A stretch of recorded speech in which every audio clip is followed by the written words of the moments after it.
Di awal film diceritakan bahwa Desmond di masa kecil sangat dekat dengan kakaknya yang bernama Hal. Mereka berdua bermain dan berpetualang kemana aja di hutan dekat rumah mereka. Ayahnya Desmond adalah seorang mantan tentara pensiun yang dulu dia ikut berperang saat Perang Dunia I. Di Perang Dunia I itu ayahnya Desmond selamat dan berhasil pulang. Namun seluruh teman-temannya tewas dan hanya pulang nama aja.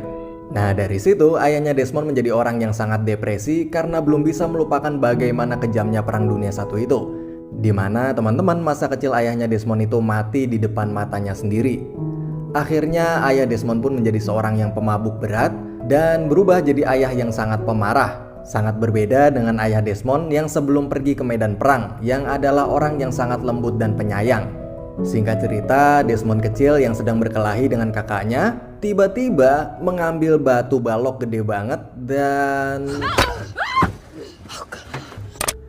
kakaknya pun kritis dan hampir meninggal dunia karena hantaman batu itu.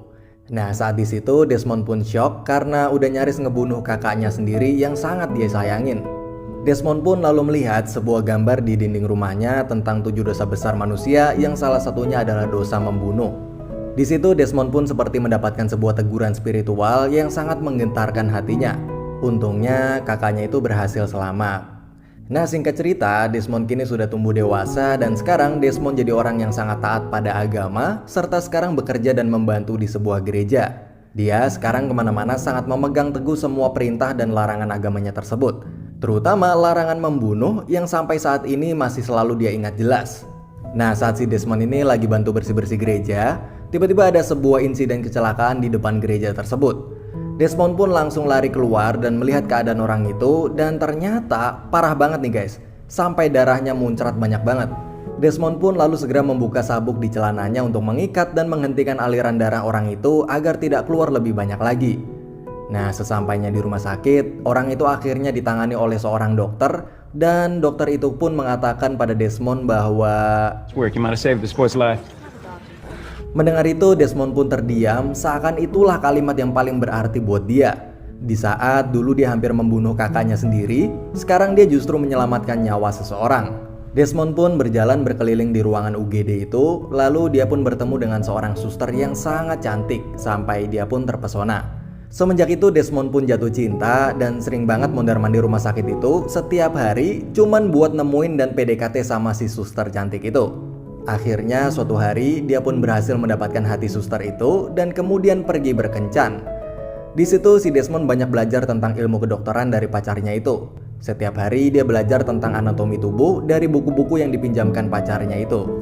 Dan sampailah di suatu hari saat Desmond dan keluarganya yang sedang sarapan, lalu kakaknya Desmond yaitu si Hal tiba-tiba keluar kamar dengan pakaian militer rapih dan berkata pada keluarganya bahwa dia akan pergi mengabdi di Perang Dunia II. Mendengar itu seluruh keluarga pun syok, terutama ayahnya yang dulu melihat teman-temannya tewas di medan perang. Dia tak ingin melihat anaknya juga bernasib sama. Ayahnya pun menangis dan lalu mengusir kakaknya Desmond itu. Kakaknya Desmond itu pun yaitu si Hal akhirnya pergi dan berangkat menuju medan perang. Tapi panggilan di hati Desmond pun semakin lama semakin besar juga nih guys, bahwa dia merasa juga harus mengabdi kepada negaranya. Dia tak bisa hanya tinggal dan santai di rumah sementara negaranya sedang dalam peperangan. Sampailah di suatu waktu di mana Desmond memutuskan untuk mengikuti jejak kakaknya itu untuk mengabdi dan mendaftarkan diri sebagai tentara untuk Perang Dunia II. Desmond pun memberitahu pacarnya dan keluarganya tentang panggilan hati yang sudah tak bisa dia tahan lagi itu. Tapi Desmond ini berbeda, dia memilih untuk mengabdi sebagai tentara tenaga medis karena dia tak ingin membunuh siapapun, bahkan musuh saat di medan perang sekalipun. Akhirnya sebelum pergi, Desmond pun melamar pacarnya itu.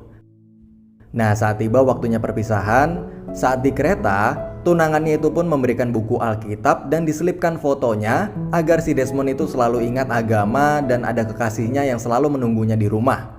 Sesampainya Desmond di kamp pelatihan militer dan di asramanya itu, dia berkenalan dengan banyak orang yang nantinya akan jadi satu tim dengan dia. Singkat cerita, awalnya semua tampak baik-baik aja nih guys. Dari mulai hubungannya dengan rekan-rekan setimnya, hubungannya dengan sersan atau komandan di timnya, dan hal-hal lainnya. Nah, karena nanti di medan perang, lokasinya berada di tebing-tebing tinggi, maka latihan kali ini adalah untuk membuat simpul tali tambang yang nantinya digunakan untuk mendaki atau menuruni tebing. Di situ hampir semuanya berhasil membuat simpul yang sempurna. Namun, Desmond justru salah dan membuat 2 lubang simpul. Saat itu semua orang pun mentertawakannya dan meledeknya karena simpul talinya Desmond itu mirip seperti BH cewek. Di latihan ketangkasan juga semuanya lancar, Desmond pun juara 1 di timnya. Namun saat tiba di latihan menembak dan saat semua orang sudah mengambil senjatanya masing-masing, di sana tersisa 1 senjata dan ternyata itu adalah senjatanya si Desmond. Desmond berkata bahwa dia tidak bisa memegang senjata karena agamanya melarang untuk membunuh atau mengambil nyawa seseorang. Saat itu semuanya pun heran pada Desmond termasuk komandannya. Desmond pun berkali-kali minta maaf karena sudah melanggar perintah komandannya itu, tapi bagaimanapun juga dia tetap tidak bisa menyentuh senjata karena agamanya melarang.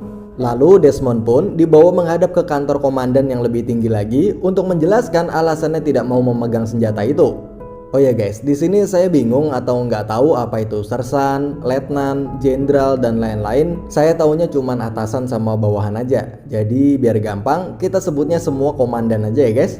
Nah di sana komandan pun menjelaskan bahwa saat di medan perang musuh nggak bakal mau tahu agama melarang atau enggak. Saat Desmond nggak punya senjata untuk mempertahankan dirinya, maka musuh bakalan tetap nembak dia dan ngebunuh dia. Dan sampailah di malam harinya, Desmond akhirnya dibully oleh teman-teman setimnya karena keteguhannya dalam menjalankan perintah agama itu dinilai akan merepotkan mereka. Hukuman demi hukuman pun diberikan ke Desmond agar dia mau berhenti egois dan mulai menjalankan perintah untuk memegang senjata. Hukuman seperti mencuci toilet, hukuman berlari, dan hukuman-hukuman lainnya dia terima. Dan sampailah di malam harinya, karena teman-temannya Desmond itu udah muak sama dia pun dipukulin sampai babak belur.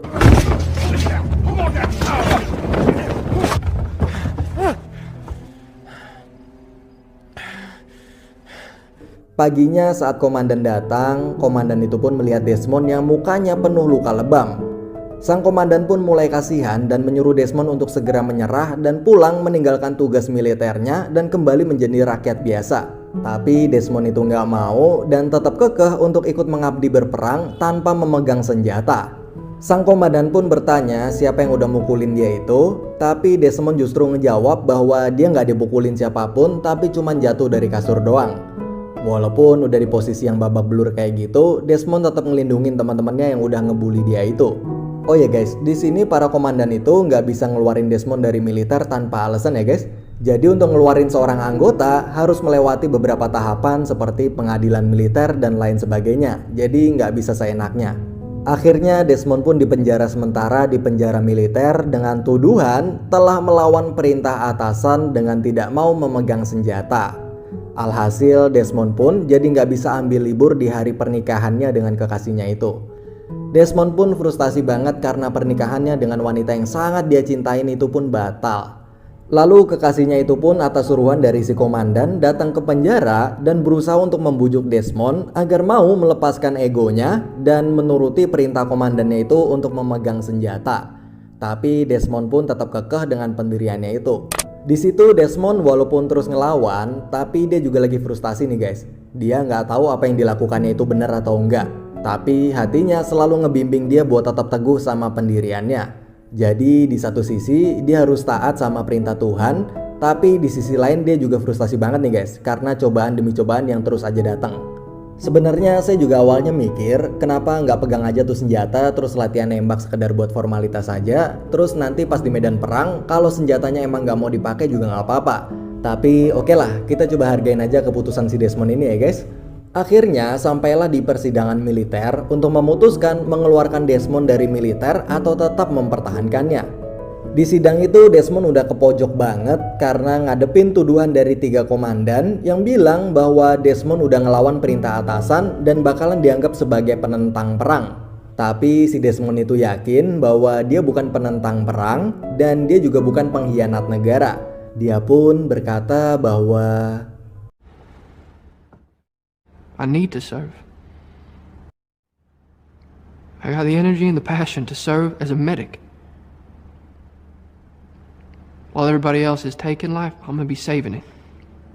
Mendengar itu semua pun terdiam dan terharu. Tapi hukum tetaplah hukum.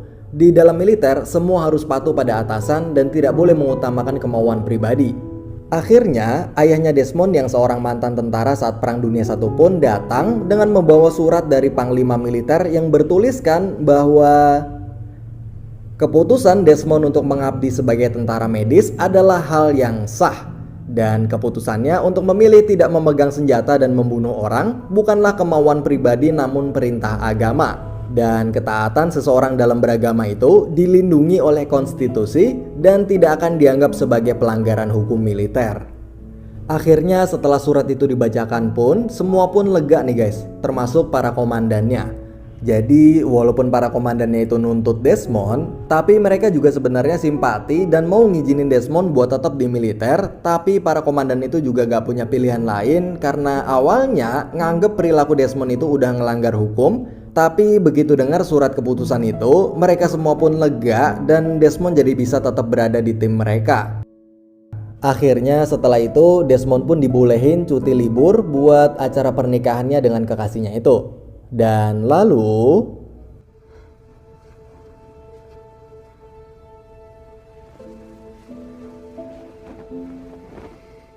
lalu pelatihan pun selesai dan sekarang mereka semua akan menghadapi medan perang yang sesungguhnya melawan Jepang.